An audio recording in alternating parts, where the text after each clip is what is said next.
Hello అండి, welcome back to our channel. ఈ video Karthika మాసంలో వచ్చే 4వ సోమవారం దండి. అదే చివరి సోమవారం కదా. ఆ రోజు నేను ఇంట్లో శివయ్యని ఎలా అభిషేకించుకున్నానో, ఏ ఏ ద్రవ్యాలతో అభిషేకించుకున్నానో ఈ వీడియోలో అయితే చూపించబోతున్నాను.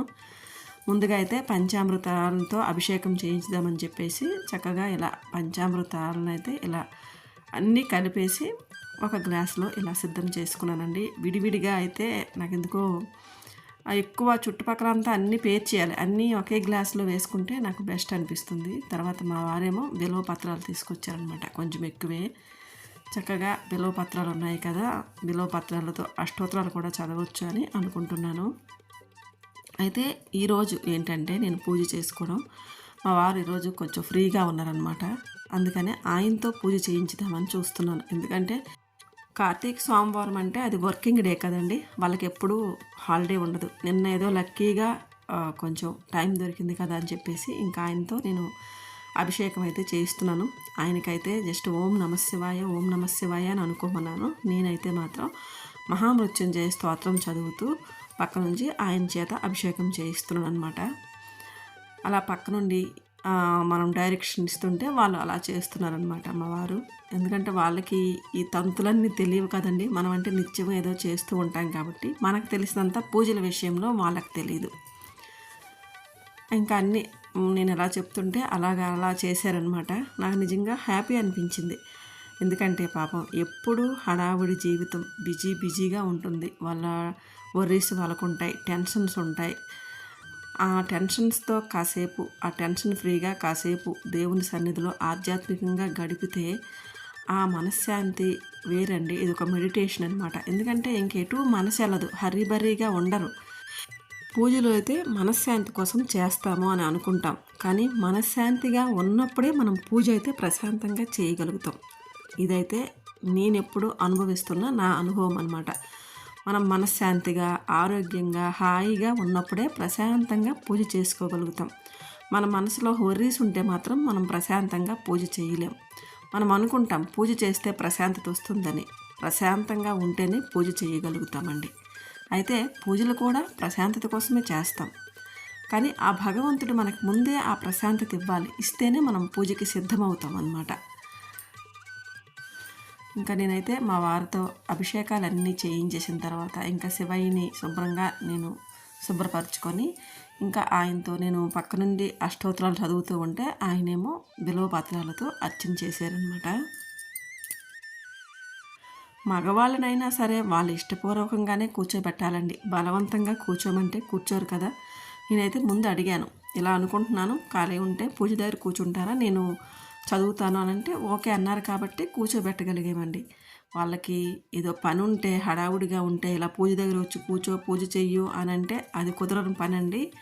అది అసలు ఇంకా పూజ అవ్వదు. ఖాళీగా ఉన్నప్పుడు, ప్రశాంతంగా ఉన్నప్పుడు మాత్రం పూజ చేస్తేనే అది పూజ అవుతుంది. అదనమాట. ఇంకెక్కడ ఆయనైతే చక్కగా ప్రశాంతంగా పూజ చేసుకున్నారు. ఈరోజు పెద్దగా వర్క్ లేదు కాబట్టి. మీరు అనొచ్చు గుడికి వెళ్ళొచ్చు కదా అని. గుడికి వెళితే ఎంత ప్రశాంతంగా ఎంతసేపు కూర్చొని మనశ్శాంతిగా పూజ చేయలేమండి. అక్కడ హడావుడి వేరుగా ఉంటుంది. అందులోనూ ఇలాంటి రోజుల్లో ఇంకెక్కువ జనాలు. ఆ జనాల మధ్యన మనం ఇంకా పూజ అంత బాగా చేయలేం. ఇంట్లో చక్కగా పూజ చేసేసి తర్వాత నేనైతే ఇంకా గుడికి వెళ్దామని అనుకుంటున్నాను. ఎందుకంటే మార్నింగే పూజ అంతా అయిపోతుంది కదా. ఆయన అభిషేకము అష్టోత్తరాలు అయిన తర్వాత ఆయనకిలోగా ఫోన్ వస్తే ఆయన అక్కడ నుంచి లేచారనమాట.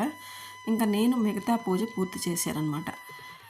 ఇంకా నైవేద్యం కోసం కొబ్బరికాయ కొట్టాం కదా, కొబ్బరి దీపం పెడదాం అని చెప్పేసి అనుకుంటున్నాను. అయితే దీపాలు పెడితే కొంతమంది కొబ్బరి దీపం మంచిదే అంటారు, కొంతమంది ఇదేంటి కొబ్బరి దీపాలు పెడితే పుణ్యం వచ్చేస్తుందా అని అంటారు. నేనైతే ఏదైనా మంచిది అని అంటే అది చేయడానికి ట్రై చేస్తానండి. దీంట్లో పెద్దగా ఖర్చు ఏమీ ఉండదు కదా, ఒక కొబ్బరి చెప్పే. పైగా ఇదేమీ నెగిటివిటీ కాదు.